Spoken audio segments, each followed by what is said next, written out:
ប្រទេសអ៊ុយក្រែនវិញម្ដងគឺបើតាមការវិតម្លៃរបស់វិទ្យាស្ថានសិក្សាអំពីសង្គ្រាមបានឲ្យដឹងខ្ញុំសូមដកស្រង់នៅចំណុច2ណាចំណុច2ដែលមកជម្រាបជូនប្រិមិត្តគឺ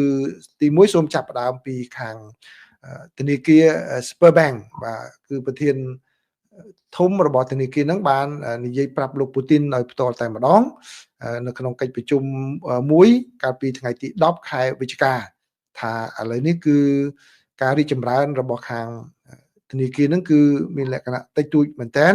ដោយសារតែមានបញ្ហាប្រឈមខាងផ្នែកស្ថានភាពនៃម៉ាក្រូសេដ្ឋកិច្ចហើយលោកប្រធានធនាគារគឺលោក Gref បាននិយាយប្រាប់លោកពូទីនថាឥឡូវនេះគឺគ្រប់ផ្នែកទាំងអស់របស់ធនាគាររបស់លោកនោះគឺបានថយចុះបានថយចុះតាំងពីផ្នែកកម្ចីផ្នែកអីហ្នឹងដូច្នេះធ្វើឲ្យការរីកចម្រើនរបស់ធនាគារនៅឆ្នាំ2025នេះគឺបានតិចជាងអ្វីដែលខ្លួនរំពឹងទុកបាទហើយនៅក្នុងសេចក្តីថ្លែងការណ៍ហ្នឹងគឺបានកត់សម្គាល់ថាជាការមួយបង្ហាញនៅបញ្ហាប្រឈមខាងសេដ្ឋកិច្ចរបស់រុស្ស៊ីនឹងជាលើកដំបូងហើយបើទោះបីជាក្នុងពេលកន្លងមកលោកប្រធានាធិបតីនៃប្រទេសរុស្ស៊ីគឺលោក Vladimir Putin បានខិតខំនិយាយថាសេដ្ឋកិច្ចរបស់រុស្ស៊ីអត់មានបញ្ហាអ្វីទេគឺមានសុខភាពល្អមានស្ថានភាពល្អហើយខ្លាំងទៀតក៏ណា stable and strong មកគឺមានស្ថិរភាពហើយនឹងខ្លាំងបាទក៏ប៉ុន្តែអ្វីដែលអ្នកដែលធ្វើការខាងធនាគារនឹងផ្ទាល់តែម្ដងកាន់កិច្ចការហ្នឹងគាត់ថាអត់ល្អដូចអ្វីដែលនិយាយនោះទេបាទនេះគឺជាបញ្ហាទី1ណាបញ្ហាទី2គឺស្ថានភាពបាទស្ថានភាពនៅខាងប៉ុក្រៅមីណូរ៉ាត់ហ្នឹងគឺនៅក្នុងរូបដែលខ្ញុំបង្ហាញហ្នឹងគឺបាទខ្ញុំពង្រីករូបនេះឲ្យធំតែម្ដងបាទមីណូរ៉ាត់ហ្នឹងគឺនៅកន្លែងសសណាកន្លែងសសដែលមើលឃើញគឺសសទាំងអស់ហ្នឹងបាទហើយប៉ុក្រៅនេះនៅខាងលឿងដែលខាងអ៊ុយក្រែនចាញ់រុស្ស៊ីជាបន្តបន្ទាប់រុស្ស៊ីបានរុលទៅមុខថែមទៀតហើយអញ្ចឹងបាទគឺប្រឈមមុខនឹងការពាត់ទាហានរបស់អ៊ុយក្រែននៅមីណូរ៉ាត់ហ្នឹងហើយអញ្ចឹងបើតាមការវិតម្លៃរបស់វិទ្យាស្ថានសិក្សាអំពីសង្គ្រាមគឺបាទគឺមានការលំបាកដែរក៏ប៉ុន្តែក៏មានការរីកចម្រើនខ្លះដែរគឺនៅផ្នែកខ្លះ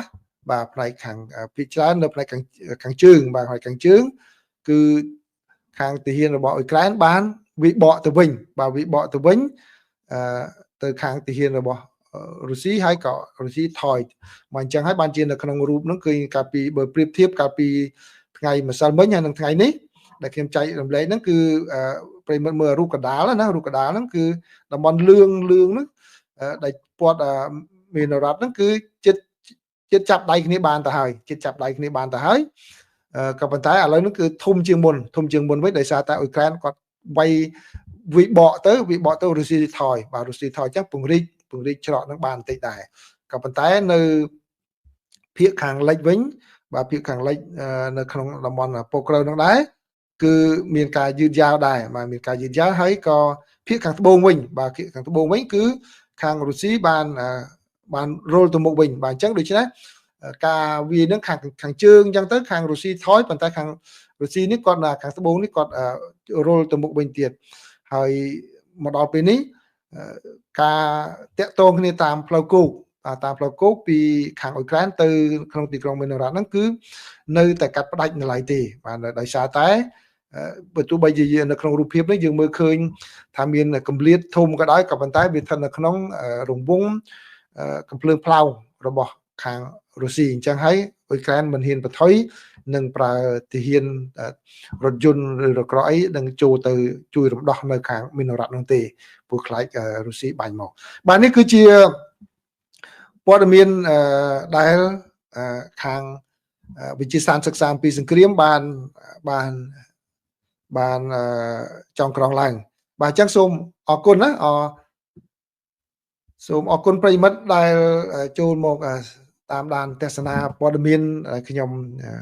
ចងក្រងជូនមានរហូតដល់5រឿងដោយសារតែរឿងវាសំខាន់ខ្ញុំចងក្រងជូនប្រិយមិត្តអញ្ចឹងហើយមានថែមការបញ្យលថែមទៀតខ្លះអញ្ចឹងបើសិនជាការបញ្យលខ្លះ